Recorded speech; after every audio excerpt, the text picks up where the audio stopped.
Mitra UKM, inilah inovasi yang berhasil dikembangkan warga Sidomulyo, Bambang Lipuro, Bantul, daerah istimewa Yogyakarta yang telah berbuah manis. Dimotori oleh Purwanti, bonggol pisang yang selama ini jarang diolah dijadikan makanan, diolah menjadi cemilan berupa keripik yang bercita rasa renyah dan menyehatkan. Sehingga pemanfaatan bonggol pisang menjadi sebuah makanan renyah dan kaya akan serat tersebut menjadi sebuah produk hasil kreativitas yang patut diacungi jempol. Meski berasal dari limbah pohon, bukan berarti keripik bonggol pisang bisa diremehkan. Harga jual keripik ini tak kalah dari harga keripik singkong loh mitra UKM. Per 5 ons keripik bonggol pisang yang sudah dalam bentuk kemasan ini dijual seharga Rp15.000. Pilihan rasanya pun beraneka macam, dari yang original, balado, hingga barbecue. Sukses mengkreasikan bonggol pisang tak membuat Sri Purwanti lepas lantas berpangku tangan. Tangan dingin dibumbui lengkap dengan kreativitasnya kembali berkreasi menciptakan produk olahan keripik lainnya, yaitu aneka keripik olahan. Uniknya, keripik produksi Albarik ini justru berbahan dasar buah atau sayuran yang semula hanya bernilai jual rendah seperti keripik pare ini misalnya.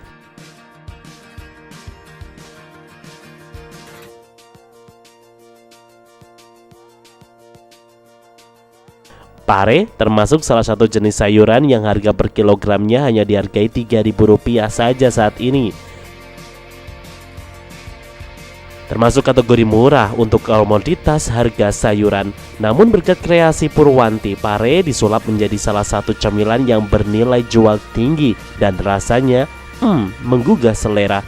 Proses memasaknya pun mulai dari buah pare yang masih berwujud buah utuh dipotong kecil-kecil dan tipis. Tujuan dari pemotongan tipis dan kecil ini agar keripik pare bercita rasa lebih gurih karena bumbu-bumbu yang dibubuhkan bisa terserap dalam setiap keping irisan pare yang akan digoreng dan menjadi keripik pare ini.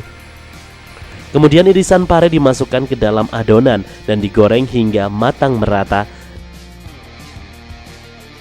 Namun dalam mengolah pare menjadi keripik, Purwanti juga menemui sejumlah kendala. Kendala dari produksi keripik pare ini terfokus pada bahan bakunya, karena parenya sendiri ini kan tidak setiap musim ada. Jadi pas waktu musim hujan itu kan pare sulit didapat, jadi nanti kan mahal. Jadi kadang juga tidak ada yang nanam. Kalau pas masa tanam pas hujan itu kan banyak yang nanam padi, nggak nanam pare. Kalau pas lagi musim kemarau itu orang baru nanam pare, jadi murah. Kalau pas lagi penghujan itu kan mahal, jadi sulit untuk mencari bahan bakunya.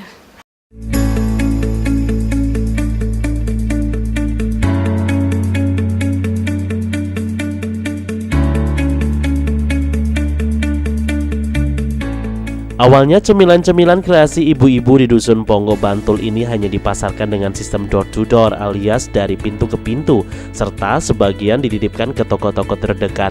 Namun seiring perkembangan permintaan pasar, keripik bonggol dan keripik aneka lainnya kemudian dipasarkan di pusat perbelanjaan oleh-oleh di kota Yogyakarta, bahkan hingga ke kota-kota besar di Nusantara seperti Bekasi, Jakarta, Kalimantan, Surabaya, Aceh, bahkan hingga di ujung timur Papua.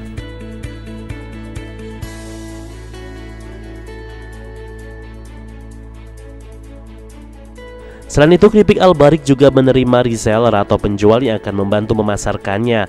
Bahkan setiap minggunya, ratusan aneka keripik produksi Albarik terdistribusikan ke sejumlah wilayah di tanah air.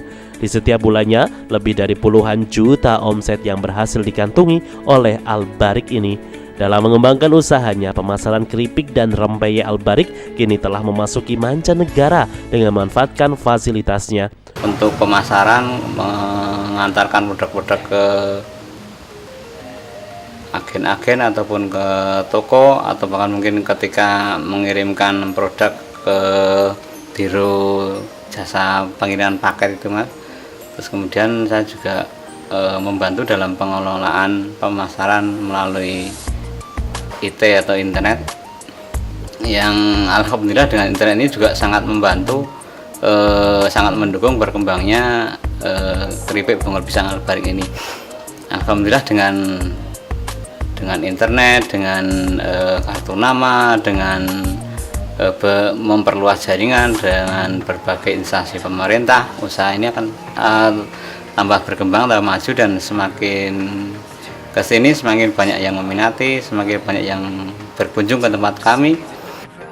Dalam meniti ke puncak kesuksesan, pasangan inspiratif Sri Purwanti dan Bibit juga harus berusaha semaksimal mungkin. Untuk meraih suatu kesuksesan itu dibutuhkan suatu keuletan. Kita jadi tidak bisa dicapai dengan cara instan. Kita harus ulet, kita harus sabar, kita harus selalu continue untuk berproduksi. Jadi setiap ada pelanggan datang itu nanti tidak kecewa. Terus tidak mutungan atau tidak cepat putus asa. Kita harus seandainya hari ini nggak laku, besok lagi buat, barangkali besok laku. Jadi setiap hari harus produksi.